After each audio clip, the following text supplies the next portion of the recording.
Open. Outspoken. It's Ophthalmology Off the Grid. An honest look at controversial topics in the field. I'm Blake Williamson. I'm Gary Wörtz.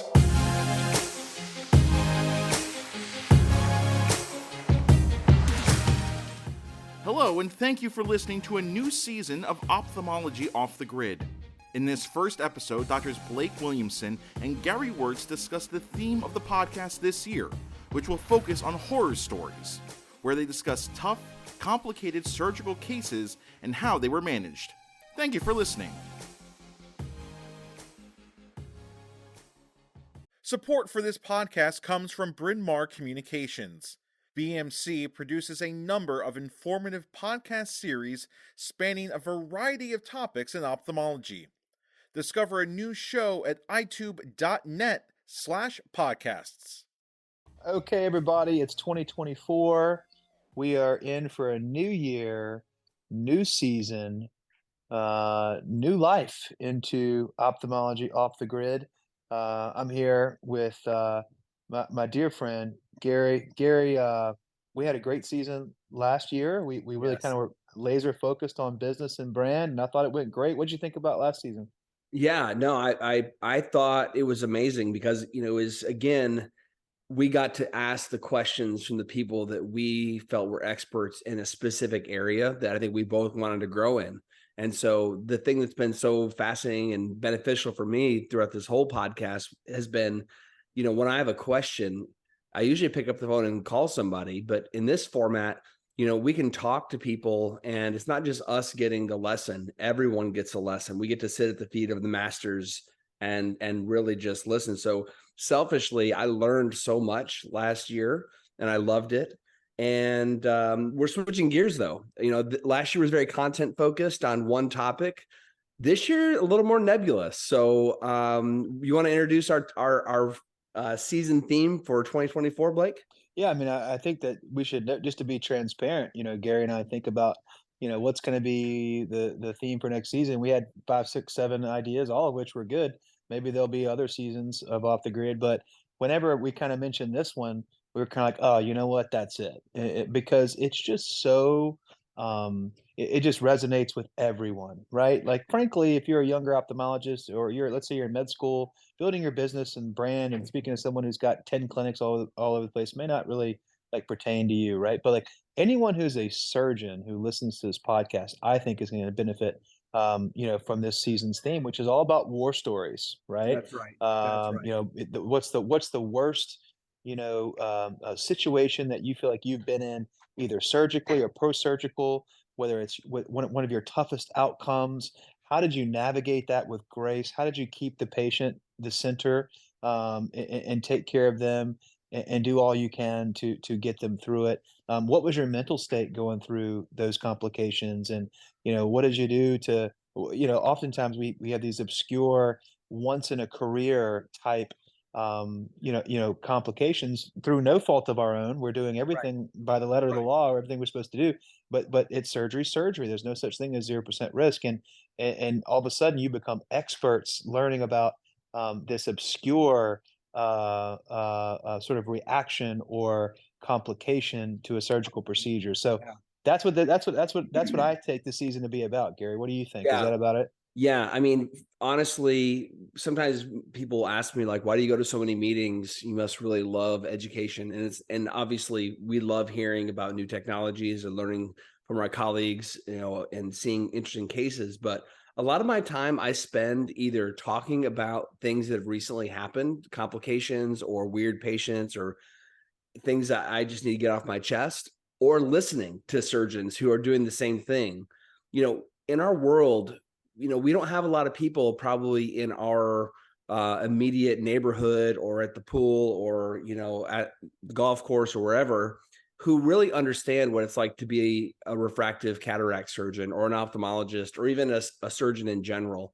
And so I really feel it's very cathartic, and it's also a better, cheaper form of therapy to talk through the things that you're dealing with, and just sort of get them out of your mind. And that way, I always leave a meeting feeling better, and it's because of the company of the people I'm with, and also, we sort of unload things. So this is going to be like online therapy. It's going to be, you're going to be hearing us talk about our battle wounds that we've gotten through the years of doing this. And, if you don't want to have any complications, you can't be a surgeon. So we're going to talk about the good, the bad, the ugly, and, how we navigate that in real time and in the real world. So, Blake, where do you want to start? Do you want to start? You want me to tell you? I have something I found as I was cleaning out some boxes from things I saved from residency.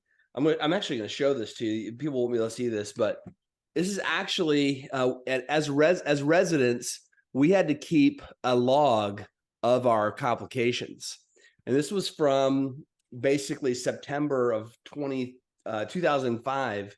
It was my very first cataract complication. And it was really one of the worst days of my life. It wasn't nothing crazy. I dropped a lens and ended up calling retina, and came and they took out the nucleus and did a vitrectomy, and the patient was fine.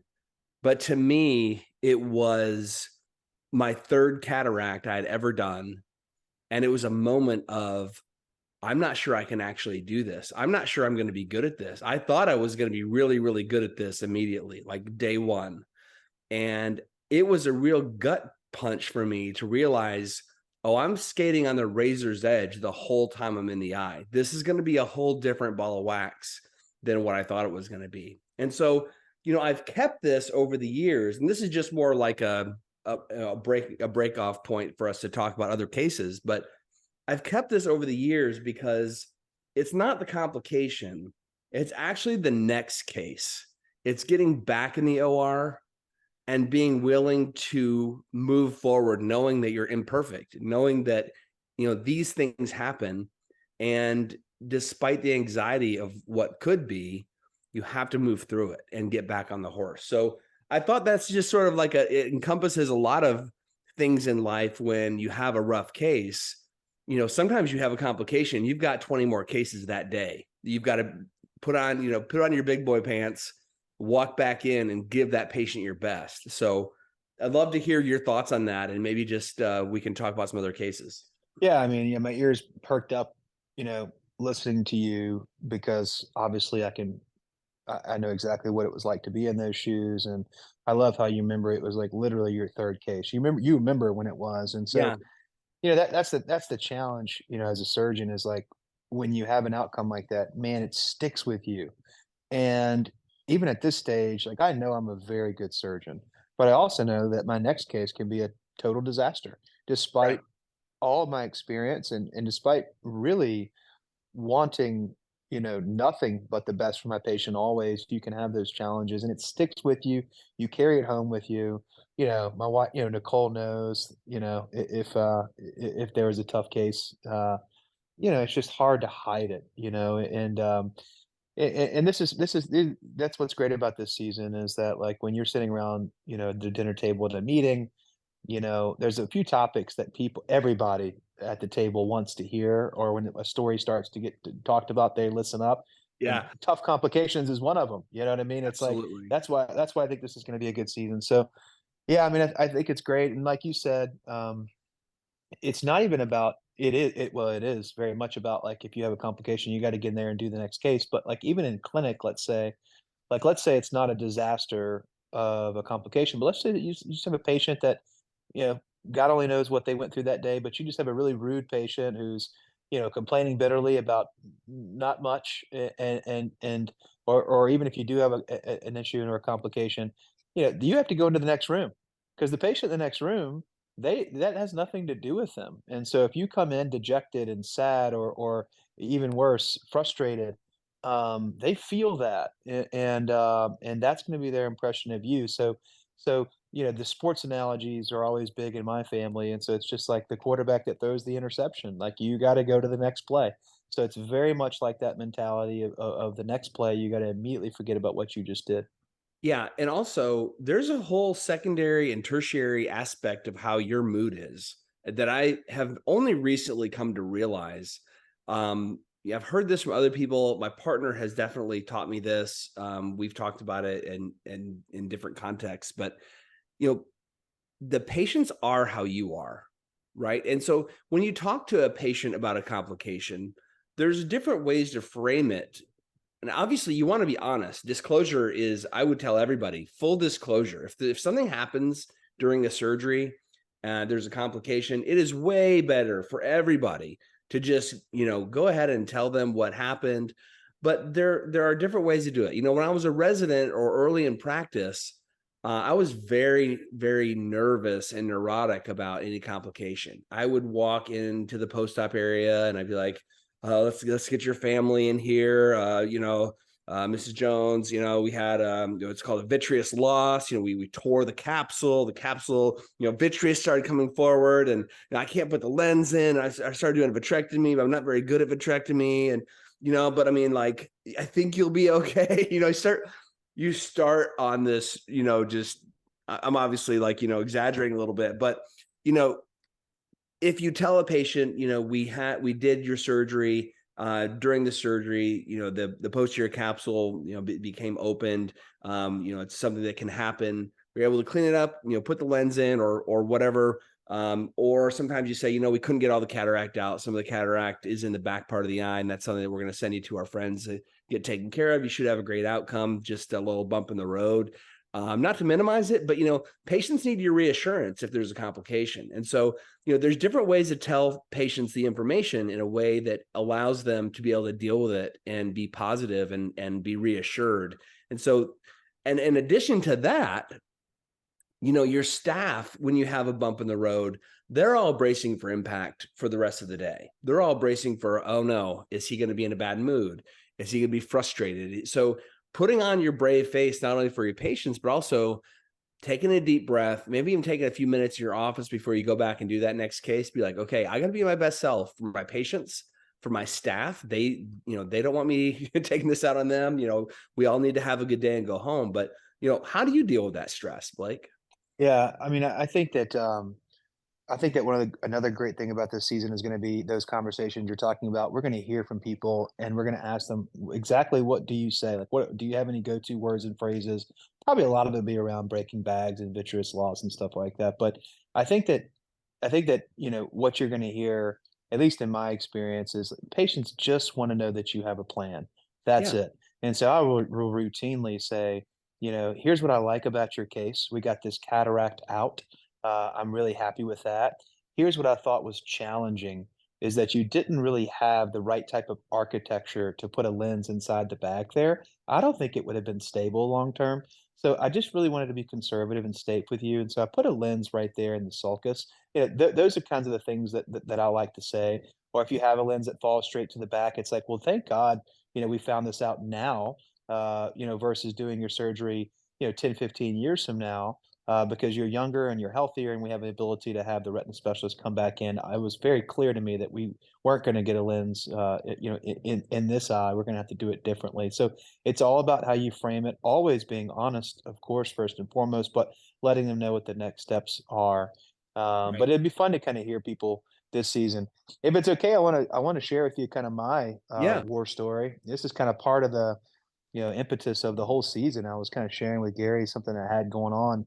And now, Something I that don't you've know been if this losing is, sleep over a little bit, right? yeah. I mean, I was, and Right. it's funny. I'm better now. And you said earlier this season you're going to hear the good, bad, and the ugly. It's most going to be the bad and the ugly. But what I like is that with ophthalmology, almost always you get back to the good. Almost always, if you do everything right, if you're honest, transparent, thoughtful, caring, compassionate, you seek advice, if you are vigilant with doing everything you can to help the patient, um, even an unfortunate scenario where there's litigation and stuff, almost always it turns out okay because your heart was in the right place, your mind was in the right place. Um, anyway, that's kind of what we had here. This is a patient who's only, gosh, not even a month out. So this is about a month or so ago, 3 weeks ago. I did bilateral ICL, Evo ICL in this patient. He was a late 20s male who was like -18 with some cyl in one eye and -16 in the other, had some refractive amblyopia in the -18 eye. Incidentally, I'd done ICLs on his sister and his father. So he was the third member of this family. He traveled, 2.5 hours to come see me for this. course, he saw his family do great, and he was expecting to do great. And the surgery was challenging for me because he did not dilate well, and it was fine. I got the ICLs in place, but yeah, I had to do a lot of excessive iris manipulation to try to get those foot plates underneath that iris. It was not, totally straightforward procedure, but we got it in. It was fine, and the vaults were good. Post-operatively, that 4-hour pressure check, and of course, day one post-op, patient was 20/20-ish in the -16i, and like 20/40, 20/50-ish in the -18i, which I thought may have some refractive amblyopia, maybe need a bioptics procedure, which the patient was aware of, but everything was Great cruising result. nicely. What's Great, that? great result. Great Life. result. Yeah, life-changing. He was very pleased, obviously. Good vaults, good pressure, everything's good. Well, I go to Mexico with my family for a vacation, and I'm on the flight back in midair, and my OD texts me. He's like, "Hey, man, that ICL, it's like post-op day 4 now. He called and he said he lost his vision. He wasn't seeing very well. So I went ahead and had him come into the office. Thank God. It was like a holiday, and my OD went in and saw Christmas him on a break. holiday. Christmas break. Yeah, Basically. always see the patient, and he did. And he's like, Dr. Blake, this kind of looks like endophthalmitis in both eyes. And I was like, and I'm in the air over Mexico texting, with the Wi-Fi, which is spotty. And I'm like, what? Exclamation point, question mark, exclamation point. Like what, surely not, because to my knowledge, just I'd never heard of someone having bilateral endophthalmitis. And he's like, nah. He's like, there's a hypopion, his count fingers vision, etc. He wisely, my optometrist, who's so awesome, Josh Davidson, he wisely called his MD backup, Dr. Clayton Patrick, and also our retina specialist, and all of them came in to see this patient. Which again, I was so proud of my team that they could offer this care, Christmas break, off day, like on a Sunday type of thing. And the retina specialist was like, man, walks like a duck, talks like a duck. There's a hypopion. There's like this fibrinous material, pupillary membrane. Yeah, the eye is not hot and the eye is not red and it's not painful, but obviously we got to treat this for endophthalmitis. So they went ahead, did a vitreous tap. They did a Vancomycin Ceftaz injection in the vitreous, started the patient on Q1 hour fortifieds. We keep some of the infamous compounded fortified antibiotics. So we did that. We had that. Luckily, we had access to that. But also started steroids Q2 hours as well, because my whole thing was like, this could be TAS, or, that was the other thing I'm worried about. Is this a sterile hypopion? Because frankly, I've just, most people you talk to have never had a single unilateral, ICL endophthalmitis, bacterial endophthalmitis, and nobody that I've ever heard of has had a bilateral. So I said, Any rheumatologic conditions that you could think of, no, like no, afterwards. no, nothing weird like that. And so the whole time I'm thinking this must be sterile. And I saw the patient, that evening myself when I got back home in the States. And of course, fought him every single day. And, luckily, fairly quickly, his vision started to improve, but it was like the whole time I'm like, is that because he had the intravitreal injections, or is that because of the steroids that he's on? The gram stain, and everything kind of started to come back negative. The final culture, we did 2 different ways. We did PCR, as well, and all of that was negative.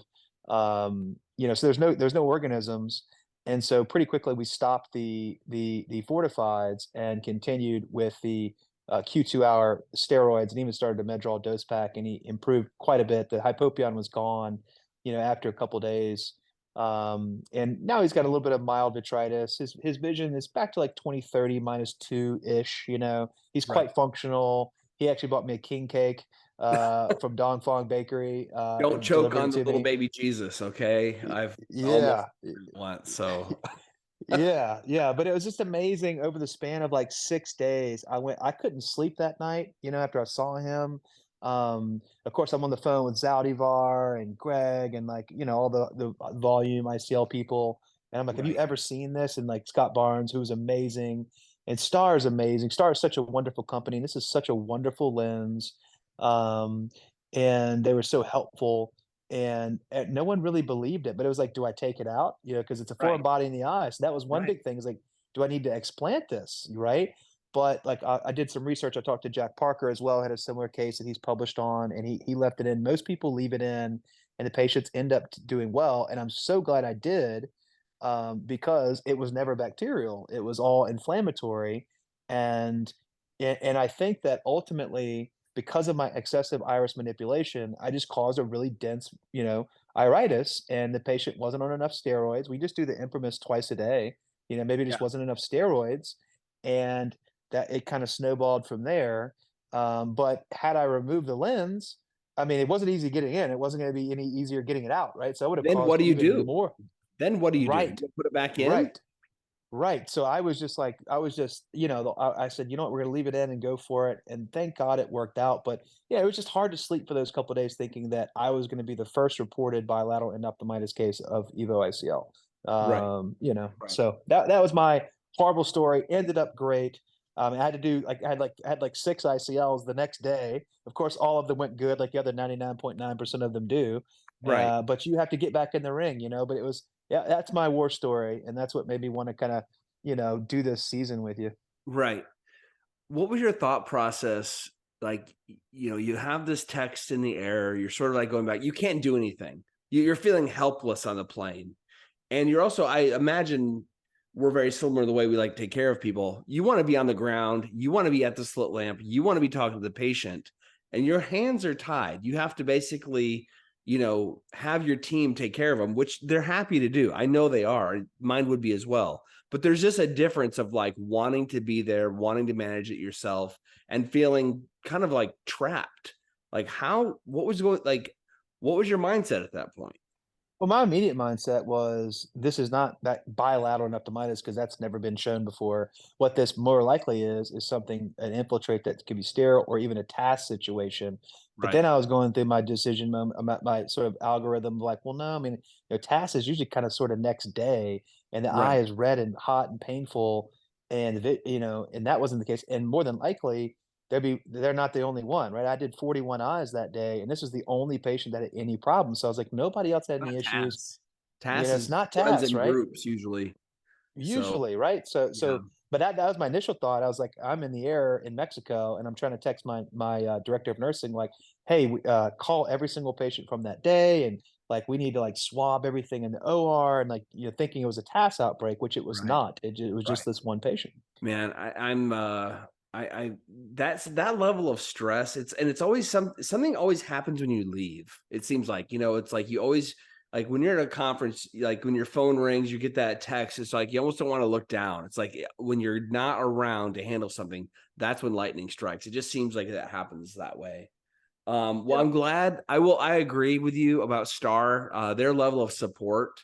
If there's ever an issue that you have, they spare no expense. They will give you access to Scott Barnes or Roger Zaldivar or Greg Parkhurst, who's another fantastic surgeon. John Vukic, others. I mean, they have a great team. So folks who are looking to get involved, yes, obviously things can happen with any surgery, any technology, but it's nice to know you've got a team that's going to support you and stand behind their product. So I totally agree with that. I think we have time maybe for one more story. This is someone, unless you have anything else to say about that. I mean, I'm just so happy that there's a resolution to this, because Yeah. those are the things that, will stick with you if you feel like you've actually, something's kind of irreversible. But you're right. If you stick with the plan, the eye can be forgiving if it's, if you follow a logical methodology. Yeah, and if you act, you can't wait around. Like, yeah, there's no Yeah. like seeing it tomorrow, or Yeah. maybe we'll try this, we'll see how this goes. It's like, no, you need to act swiftly and make decisive moments, and take it to the hoop, as dad always says, don't just dribble around. That's right. Hope is not a strategy. Yeah. So this case I was thinking of sharing is one from probably, I'm going to say 5 or 6 years ago. This patient was referred to me by the retina group in town. And it's always like a great honor when you get a referral from a retina group, but it's always comes with like a little bit of weirdness, right? Because they kind of choose who they want to send their patients to. I think I must have made them mad because they send me the really, really tough ones. But this patient came and she had bilateral, she had really dense amblyopia in one eye. And she had really super dense cataract, like 4+, not necessarily like phacomorphic glaucoma, but like this was an absolute rock. And the other eye was like more like a 2 to 3+ NS, definitely ready to come out, but nowhere near the density of the other eye. So they're like, go ahead, take care of her. I don't remember exactly what they were treating her for. I don't know if she had a buckle in that eye, but it was very long. It was like a 30mm eye or something along those lines. So she was like a -20 in the eye that she had amblyopia in. The other eye was like pretty normal. So that eye had always just been densely amblyopic, she'd never really seen with it much. So anyways, we take the cataract out and, she ends up being like 20/80 uncorrected. I ended up putting a minus lens in her. I put like a -5 lens in her or something along those lines. And I was like, that's like way better than anyone had thought that she would be able to see. Do the other eye, and she's like 20/20. So I'm thinking like, and this is always the case when you think you've done something like heroic and you're sort of ready for the pat on the back. And instead of that, it's like they've got a knife in their hand and they like want to murder you. And so, we got the word back that, at her post-op exams that she's just not happy at all. She can't drive. She's having all these weird symptoms. She's seeing double, just a horrible situation for her. She feels like, she would rather not have that eye. She has to wear a patch over the eye to be able to do anything. She's dizzy. She's like, and we're really scratching our heads on this. Like, she was blind before. You're thinking you were legitimately blind, and now you're not. Yes. But you're upset. I don't get it. Yes, exactly. So she's like seeing better than she'd ever seen before. And honestly, I was probably a little bit perturbed about it. I was just kind of like, all I can tell you is, do what you have to do. If you have to patch your eye or, put tape over your glasses or whatever, but I don't really know what else to do for you. I sent her to pediatric ophthalmology, like strabismus doctors. They didn't really have much. She actually ended up going to Wilmer and seeing, I think it was Dr. Repka. He's a pediatric strabismus doc at Wilmer. And wasn't really, there wasn't really a whole lot of options that were really given, because this is a really weird situation. So she comes back to me and I'm like, okay, I'm going to spend some time really digging into this. Something weird is going on. I've never seen this before, but I'm going to really try and figure this out. And I started coming up with the idea that maybe she had this thing called horror fusionis. Horror fusionis obviously has horror in the name, not something you want. But basically, it's a condition where there is just the brain has no ability to fuse binocular vision. Someone who's densely amblyopic, they just their brain never was able to figure out fusion. And so if a patient has that, they usually have such dense amblyopia that it really probably doesn't end up causing any problems. Which is, she just suppressed it before. The image was so blurry because she had like a -20 prescription. She just wore a single contact lens. She was good to go. Like it was so blurry, it was never a problem. But when we corrected the image enough, that is when she started getting the diplopia. And so I started thinking about this, and I thought, we need to reverse her and basically make that image as blurry as it was when she was an adult. And so I started trying plus contact lenses on her. We started with like a +5. That didn't do it. We went to a +10. That didn't do it. We went all the way up to a +20. Okay. And that did it. Once we got to a +20 soft contact lens, it resolved her symptoms. So then I had to have the conversation with her. I said, we're going to have to exchange this lens. We're actually going to get rid of the vision that we've given you to be able to blur the eye to the extent that you're happy. Is that what you want? And she's like, absolutely. That is 100%. So this is like, this took When did you do that? I mean, was this like a month later, 3 months later, 6 this months is later? like a year and a half later.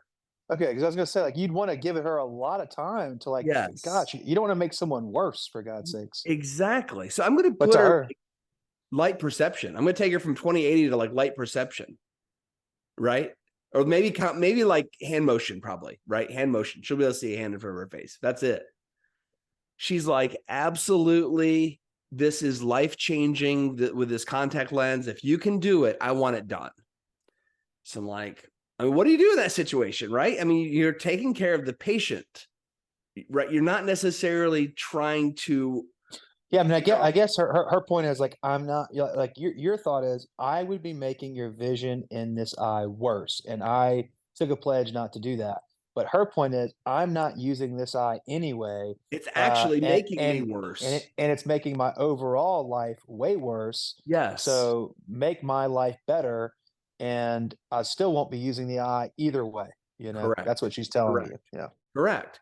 And so that's when sometimes things that don't really make sense on paper, but when you're there and you're doing the analysis, this made perfect sense.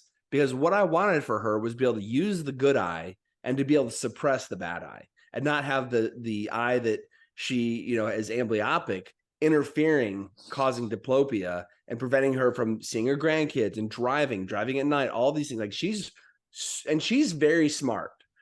Sometimes our patients, there's a range. Okay. She's very intelligent. She's articulate. She can tell me specifically what's going on. And, so I really trusted what she was telling me. And when we got to the point where, she's like, yeah, this works. This is exactly what I want. I did the exchange. I exchanged her for like a 20. I went from like a -5 to like a +17 or 20 diopter lens. Happiest. One of the most life-changing surgeries I've ever done was actually to reverse a refractive procedure to make someone see worse. That's crazy. That's so crazy. Happy as a clam, able to drive, able to do all the things she wants to do, but just such a weird. This isn't necessarily a war story. Maybe it is. I mean, no, it is. Yeah. It was like so hard for me to figure out like what was wrong, what to do, and like, is it right to do it? But it worked out. But yeah, before you even get there, like you at the very beginning, when you're hearing about this patient, you have to get over your own and your team's own like tendency to be like, offended. Come on, man. Like, dude, like you were blind. Now are you really complaining? And then you have to get over like are they kook? Are they crazy or is this for real? Right. And then you have to actually like develop some real empathy for this, and then you have to actually get engaged to where you actually put your mind into it. Okay, I'm going to figure this out. And bottom line is whenever you decide that you're going to figure something out, almost always you do. Well, we've got good. It's not just me. I mean, I contacted people all around the country. I ran this by like a bunch of different people. Like, hey, am I crazy here? Is this? And now that's the other thing I want to say about and we've said this over and over about ophthalmologists and our friends is like, there are so many people who are willing to take a phone call. Like, look at any KOL, any speaker that you want, like from Dick Lindstrom, Eric Donenfeld, Steve Slade, anyone, Kerry Solomon, this Warren Hill, any of these guys, you call them, they will take your call. Like, and then not even them. I mean, just other people, that you might want to talk to. I just encourage people. We're all in this together. And there is a great camaraderie among surgeons. And when you have a problem, just know you're not alone. I think that's one thing I want people this season to realize. Let's say you had a bad day and you had some complications, you're not alone. You're not the only person who's gone through that. And find someone to talk to, because you feel a lot better when you realize, okay, I'm not the only one who's ever broken a bag. I'm not the only one who ever dropped a lens as a resident and thought to themselves like, man, I'm not sure I can really do this. Reach out, and life is better when you share your problems, because you've got more people to help you carry it. Totally.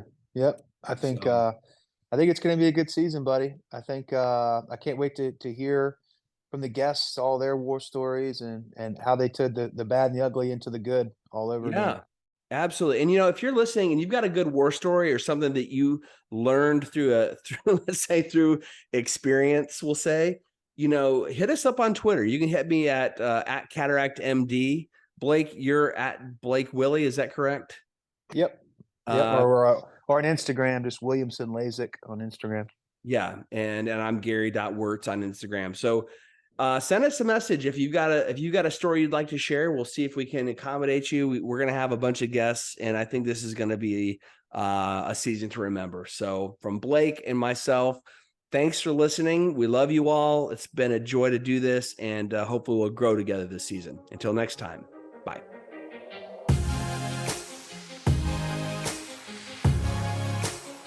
Thanks for listening to the first episode of a new season of Ophthalmology Off the Grid. Tune in to future episodes to hear more horror stories from top ophthalmic surgeons. Until next time.